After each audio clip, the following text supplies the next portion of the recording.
Seminggu sahaja lagi sebelum sambutan Hari Kebangsaan 31 Ogos, namun suasana di Pasar Tanjung Rambutan dekat Ipoh masih belum meriah dengan hiasan jalur gemilang.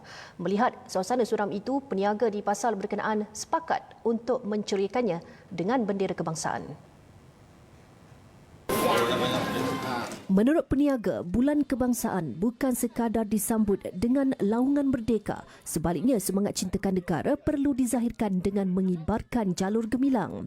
Memang semangat. Saya kata dekat orang tadi, saya semangat. Saya kata kalau boleh saya nak yang besar sikit, kenapa bagi yang kecil? Kata, boleh berkibar-kibar kat sini. Saya tergantung lah. Dekat motor saya ke, kat kereta saya ke, dekat rumah saya pun saya gantung. Nurzini antara peniaga yang terawal memasang jalur gemilang di pasar awam berkenaan. Baginya, bendera Malaysia bukan sekadar hiasan, malah simbol rasa hormat dan cintakan negara. Perasaan sama dikongsi peniaga sayur M. Yogeshwaran yang berkobar-kobar menghias kedainya. Ada kedai dah gantung bendera, ada kedai belumlah. Tapi dalam minggu ni kita memang sudah settle. Memang settle lah. Kedai saya sudah kibar bendera, tapi ada kawan-kawan sudah order dia punya barang semua online, barang belum sampailah. Menurut peniaga berusia 36 tahun ini, demi semangat cintakan negara, dia tidak kisah berhabis duit membuat tempahan khas hiasan kemerdekaan. Bersama sahabatnya yang juga peniaga buah di situ, mereka berusaha mengajak lebih ramai peniaga turut sama menceriakan pasar yang menjadi tumpuan masyarakat setempat. Rasa ada semangat sikit. Mana kita ni dah bulan kemerdekaan kan. Kita ada rasa semangat sikit lah.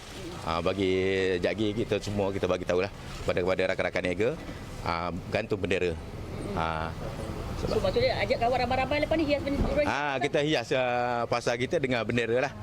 Melihat kepada kesungguhan peniaga di Pasar Awam Terbabit, Ketua Whip Ahli Majlis MBI Datuk Mazlan Abdul Rahman mengedarkan 100 bendera kecil dan 50 bendera bertiang kepada mereka. Usaha sama katanya turut diperluas ke beberapa lokasi lain dalam kawasan Hulu Kinta. Hari ini adalah merupakan hari dalam bulan kemerdekaan. Maknanya dalam satu bulan ni dah hari bulan kemerdekaan.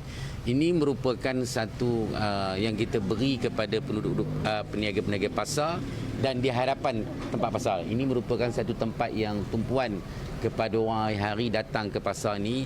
Saya mahu memeriahkan kepada tempat pasar ni supaya semua kedai-kedai di hadapan ni untuk menaikkan bendera Malaysia.